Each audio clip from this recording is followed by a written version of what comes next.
If there's one thing you can give credit to Avengers Infinity War, it's that it manages to pack a ton of story and information in its nearly 3-hour runtime. It's no surprise there were different versions of the story considered while making the film, and the Russo brothers recently revealed an alternate storyline that they once considered for the God of Thunder.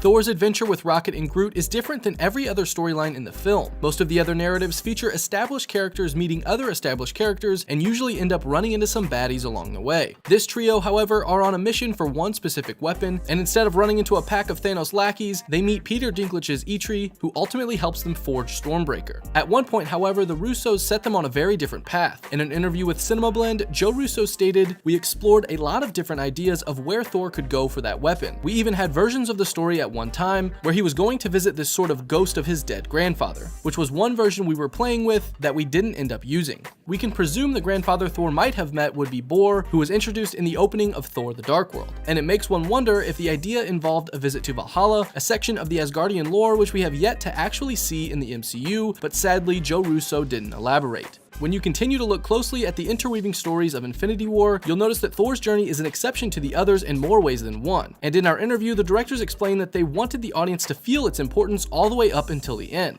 As Joe Russo said, Thor really goes on kind of like a classic hero's journey. We wanted to create the feeling in the film that Thor was actually going to save the day. So him going to get this weapon that could kill Thanos was a critical part of the story, and we had to give a lot of screen time and a lot of strong dramatic interest because we really wanted people invested in that, so that they would be coming into the climax of the film with that feeling. Looks into the process of making an Avengers movie like these are interesting for sure, but they don't do much to quench our anticipation for Avengers 4, which can't get here soon enough. If you enjoyed this video and want to see more, be sure to like and subscribe, and thanks for watching.